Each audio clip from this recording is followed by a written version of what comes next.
From police chase on foot. Well, that's where we find our Mike Lamorte with the latest. Mike, what is SPD saying?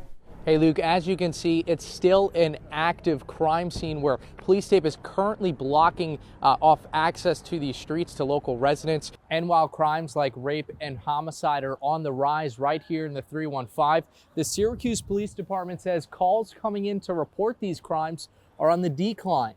When Roe v. Wade was overturned, that you claimed it was a major victory. So can you talk on that? Why was it a major victory, despite you coming out tonight and saying that there are exceptions for abortion? Locals, they are in fact getting vocal because of right where I'm standing right now, as well as many of the sidewalks on local businesses right here in Marshall Street and honestly across the entire city. They're filled with a thin layer of ice and snow. Job security appears to be the #1 concern across Onondaga County tonight, as President Trump is calling for the CHIPS and Science Act to be repealed, potentially impacting over 7,000 jobs right here in central New York.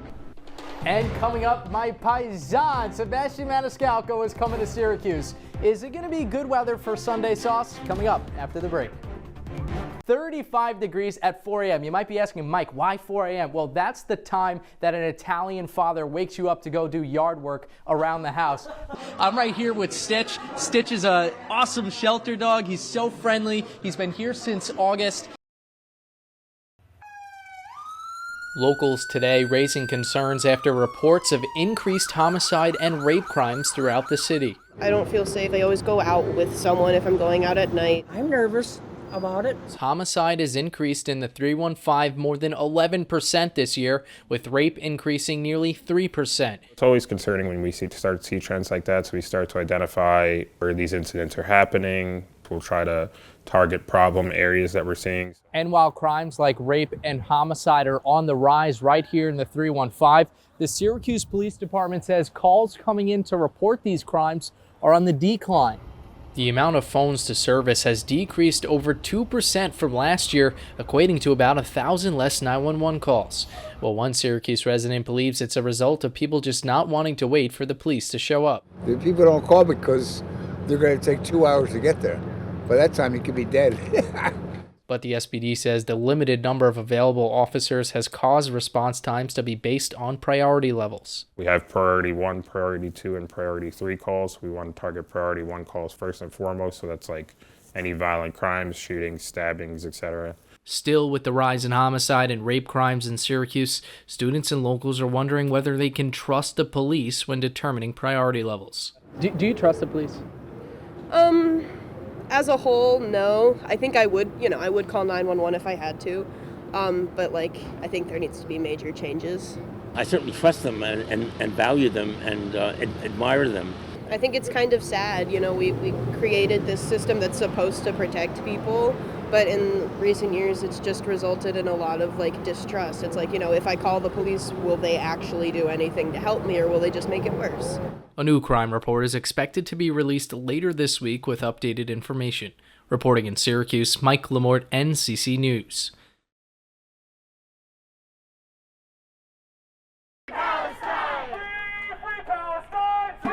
Protesters from all around central New York came to the most, not for the Micron announcement, but to demand the president stop the genocide going on in Gaza. For 202 days now, we've watched tens of thousands of people being killed and then millions of people being displaced from their homes. A kind of violence that I don't think most people have seen in their lifetime that we're seeing on our phone screens every day now. Many activists at the scene say the United States is just too complicit when it comes to the violence. The clearest way that the President of the United States and I would say the American public, the taxpayer base, are complicit is funding the bombs and the weapons and the tools of oppression, of apartheid, and of genocide. Some Republicans at the event recognized what they say is a shared enemy in President Biden, but thought that the protesters were going a bit too far. They're bad-mouthing our police. Our police just walked by and they were booing them and saying very bad things to them. Yeah, they were doing that, and we don't want no part of that. We want law and order, civility, and civil discourse. That's what the Republicans are about. Either way, the protesters felt the message was just too important not to share. There's people whose lives would be saved tomorrow if we could have a ceasefire today, and the U.S. has the power to achieve that, and we're asking the president to listen to us about that. You can see it on your screen now the moment this person approaches a Tesla vehicle, writing with Sharpie marker on the hood, quote, "This car supports Nazis." The owner of that vehicle, Sean Freed, says it happened when his wife and mother-in-law went to go see a musical. Teslas have what they call sentry mode. It's always recording around, and there are 8 cameras. And so when it detects things nearby, it'll then save a recording of that. Freed, an electrical engineer, says he loves technology. I keep the car because I think it's a cool technology, not necessarily because of the views of the CEO. While the incident may not discourage Freed from driving his Tesla himself, he's worried for his family. This is my wife and my 72-year-old mother-in-law. What would have happened if they had been in the car or had been coming back to the car at the same time that this person was doing that? Freed isn't the only one driving a Tesla car that's been vandalized. 404 Media reports a dark website gives users access to a Tesla owner's personal information and where you can find EV chargers across the country. The site lets users navigate the map with a Molotov cocktail as the cursor, sparking concerns even from locals who may not agree with Musk. Vandalizing someone's vehicle is not going to send the message that you think it's going to send. Gigi Barkley posted to the social media platform Nextdoor, sharing her frustration that people need to think of other ways to protest. You can have a conversation with somebody because they're real people. Which is exactly what Freed wants everyone to know. I'm just a regular person that wants to drive a car from point A to point B. I am not making any sort of statements with the car that I own, as most people aren't.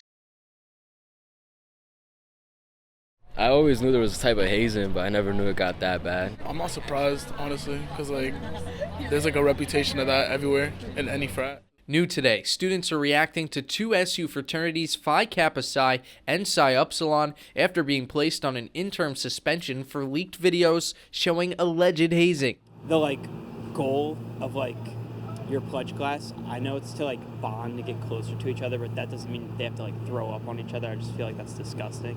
I wouldn't want to throw up on my face and stuff like that. I feel like I wouldn't want to be friends with the people making me do that, and I feel like I wouldn't be able to get past that.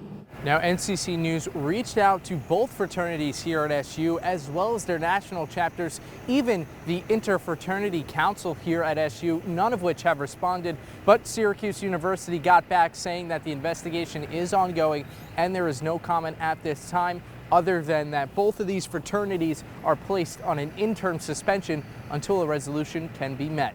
In the meantime, the Interfraternity Council issued a statement saying it is prepared to do whatever it can to support anyone who has experienced or been impacted by hazing. From outside Nottingham High School, outside the JMA Wireless Dome, reporting from Our Lady of Pompeii for Democracy in Action. For Mornings on the Hill, Mike Lamorte, Citrus TV News.